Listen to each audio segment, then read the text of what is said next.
I'm Milton Friedman, born in the year of 1912. I'm the leading figure of Chicago View, completed my undergraduate works at Rutgers University and received my graduate degrees from the University of Chicago and Columbia University. While at Chicago as a student, I was greatly influenced by Frank Knight. In 1948, I joined the faculty at Chicago and remained there until my retirement in 1977. Upon leaving Chicago, I served as a senior fellow at the Hoover Institution at Stanford University. I was president of the American Economic Association in 1967 and won the Nobel Prize in Economics in 1976. My ideas are known to a wide spectrum on the American public. I served as a columnist for Newsweek, wrote popular books, participated in an educational television series, and delivered addresses to numerous groups. In 1957, I published a theory of the consumption function in which I suggested that the Keynesian consumption function is too simplistic.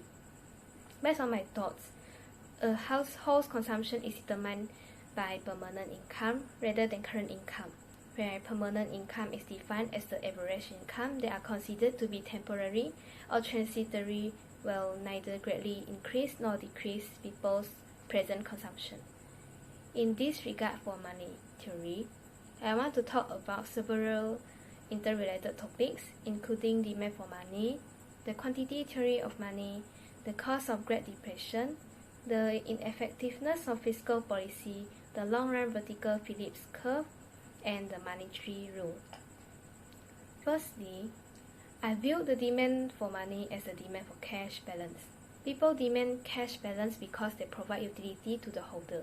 There are three major determinants of the amount of money households and enterprises will desire to hold.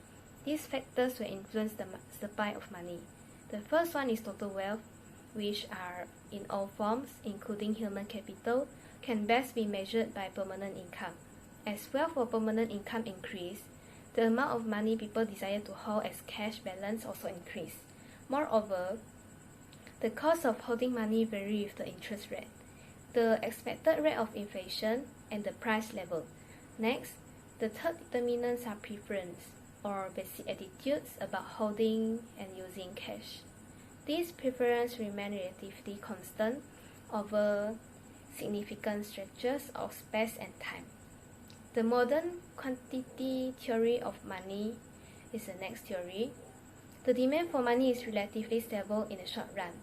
The supply of money was controlled by the Federal Reserve System, short form known as FED. An increase in the supply of money will leave people holding cash balance in excess of amounts they want. They will try to spend cash and write checks to get rid of these extra transaction assets. The cause of Great Depression is the next theory. Schwartz and I reached the controversial conclusion that monetary policy was largely responsible for causing the Great Depression of the 1930s. The U.S. monetary authorities followed highly deflationary policies. The quantity of money in the U.S. fell by one-third in the course of the contraction, and it fell not because there were no willing borrowers. It fell because the Federal Reserve System forced or permitted a sharp reduction in the monetary base, because it failed to exercise the responsibilities assigned to it in the Federal Reserve Act to provide liquidity to the banking system. The Great Contraction is tragic testimony to the power of monetary policy, not as Keynes and so many of his contemporaries believe, evidence of importance. Besides that is the long-run vertical Phillips curve. Each short-run Phillips curve shows a combination of the inflation and unemployment that are possible when the actual rate of inflation diverges from the expected rate. When inflation is greater than expected, such as P2 rather than P1, unemployment temporarily falls below its natural rate from UN to U1, as shown at point B. But once P2 becomes the new expected rate, the short-run Phillips curve shifts from SRPC1 to SRPC2, and the rate of unemployment returns it to its natural level at point C. In the long run, there is no trade-off between inflation and unemployment. The long-run Phillips curve is vertical, indicating that any one of several rates of inflation is compatible with the natural rate of unemployment.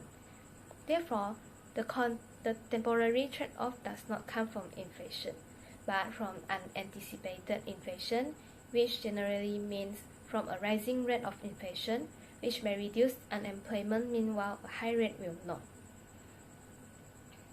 The monetary rule. The Fed should abandon its use of discretionary monetary policy and adhere to the monetary rule. There are 4 reasons such a rule is needed. The first one is the past performance of the Fed. The Fed has proclaimed that it was using its power to promote economic stability, but the record does not support this claim. On the contrary, the Fed has been a major source of instability. Next, limitations of economic knowledge. There are time lags between changes in the money stock and changes in output and prices, and these time lags are themselves variable and unpredictable.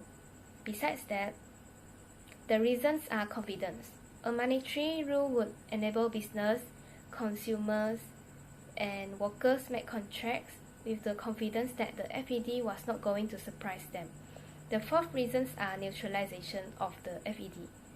A monetary rule would insulate monetary policy both from the arbitrary power of a group of men, not subject to control by the electorate.